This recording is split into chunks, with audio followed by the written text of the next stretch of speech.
Bos, Anda mencari saya? Tampak seorang lelaki muda dengan rambut cepak berwarna pirang, memiliki kulit kuning langsat, mata sipit dan di jari telunjuk sebelah kiri terlihat pemuda itu memakai cincin dengan lambang tengkorak. Jimmy, dari mana saja kau? Tanya seorang lelaki berusia 40-an kepada pemuda yang baru saja tiba itu. Saya dari luar mencari informasi tentang keadaan di Hong Kong. Mengapa kita tidak kembali saja ke Hong Kong, bos? Tanya pemuda bernama Jimmy itu. Kita memang akan kembali ke Hong Kong dalam beberapa hari lagi. Namun sekarang kita ada urusan yang harus diselesaikan. Apa itu, bos? Maaf jika saya boleh tahu. Tanya pemuda pirang itu. Beberapa hari yang lalu seorang pengusaha di daratan sedang bersenang-senang di Makau ini. Kemarin dia mengirim utusan untuk menemuiku sekaligus meminta aku untuk menemuinya. Aku akan memenuhi undangan itu. Kau harus menemaniku dalam pertemuan itu nanti. Kata Fardi mengajak Jimmy untuk ikut serta dalam pertemuan itu. Baik, bos. Jawab pemuda itu kemudian bertanya, kapan kita akan berangkat memenuhi undangan itu, bos? Malam ini. Kau boleh bersiap-siap mulai dari sekarang. Orang ini tidak biasa. Jika kita bisa menarik simpati orang ini, besar kemungkinan tidak butuh waktu lama untukku kembali bangkit. Maaf, bos Fardi. Siapa orang itu sebenarnya? Sepertinya bos sangat antusias sekali untuk memenuhi undangan itu. Puluhan tahun yang lalu semua orang mengenal William King, Jason Walker, Leon Smith serta Aaron Patrick. Di antara 4 kekuatan dari Metro City itu ada seorang pengusaha dari Megatown bernama Ramendra. Nama terakhir yang aku sebutkan ini adalah ayahku sendiri. Dulu, dengan kerjasama keempat naga dari Metro City ini, mereka berhasil membendung invasi dari seorang pengusaha bernama Harold Miller. Walaupun ayahku sudah sekuat tenaga membantu merealisasikan agar Harold Miller beserta perusahaannya bisa menembus pasar bisnis di Metro City, namun mereka gagal meyakinkan keempat naga Metro ini sehingga menyebabkan perusahaan Harold Holding Company batal berdiri di sana. Dengan membawa dendam dan kekecewaan, Tuan Harold berusaha untuk menguasai seluruh pasar bisnis di Asia bahkan Eropa. Dia berhasil. Namun Metro City, Megatown, Star Hill, Country Home dan beberapa kota lainnya gagal dia taklukkan. Dialah Harold the Great. Raja pengusaha dari daratan Cina. Wah, hebat sekali orang itu, bos. Lalu, apa tujuannya untuk mengundang Anda bertemu dengannya? Tanya Jimmy penasaran. Aku masih samar tentang maksud dari undangannya ini. Namun dapat dipastikan bahwa ini ada hubungannya dengan balas dendam. Kata Fardi. Balas dendam? Jika begitu, aku khawatir mereka hanya akan memanfaatkan situasi bos saat ini saja.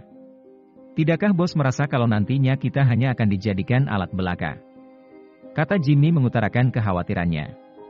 Apapun itu, bagiku sama saja. Kita sudah hancur lebur oleh Jerry William.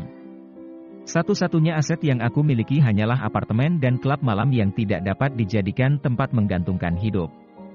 Apa kau kira kita bisa bangkit dari keterpurukan ini? Andai bisa, butuh waktu yang sangat lama. Lalu harus sampai kapan?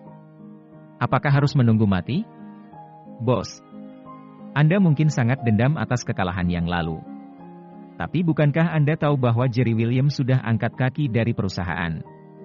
Lalu, kepada siapa dendam MU itu akan Anda lampiaskan? Tanya Jimmy merasa heran. Hahaha. Kita akan memaksa anak itu meninggalkan sarangnya. Dendam tetap dendam. Semua yang terlibat harus mendapatkan balasan yang setimpal.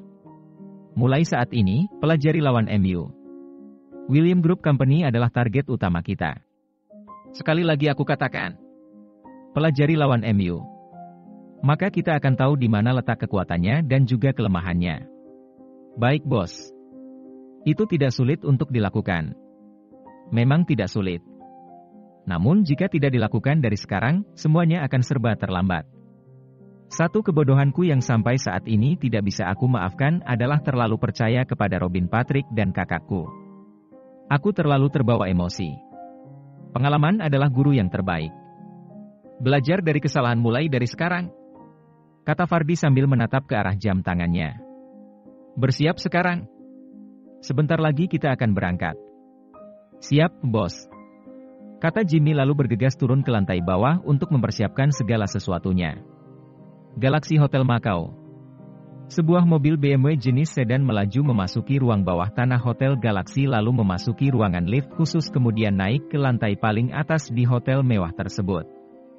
Sampai di ruang parkir lantai atas, tampak lelaki yang masih berusia sekitar 28 tahun keluar dari mobil dan setengah berlari mengelilingi mobil tersebut untuk membukakan pintu di bagian belakang. Setelah pintu terbuka, tampak seorang lelaki berusia sekitar 40-an mengenakan setelan jas putih-putih keluar dengan lagak bak seorang pengusaha sukses. Kedua orang itu kini berjalan menuju sebuah ruangan sesuai yang mereka baca di surat undangan itu. Tiba di depan pintu, mereka dihadang oleh dua orang lelaki berbadan tegap kemudian bertanya. "Maaf Tuan. Jika boleh tahu, dengan siapa saya berhadapan dan apa keperluan Anda untuk datang ke sini?" Tanya pengawal itu. "Namaku adalah Fardi. Dan ini adalah anak buahku bernama Jimmy. Kami datang kemari karena mendapat undangan dari Tuan Arol. Apakah benar di sini tempatnya?" Tanya Fardi kepada penjaga pintu itu. "Benar sekali Tuan. Tapi, sebelum Anda masuk, bisakah Anda menunjukkan kartu undangan Anda?" Kata pengawal itu berubah sikap menjadi sedikit lebih sopan. "Ini surat undangannya," kata Fardi sambil menyerahkan sebuah kartu undangan eksklusif. Setelah mengecek keaslian kartu undangan tersebut, pengawal itu dengan hormat membungkuk lalu mempersilahkan. "Lewat sini Tuan," katanya sambil menunjuk jalan dengan 5 jari terbuka. "Terima kasih," jawab Fardi dengan senyum mengembang di wajahnya.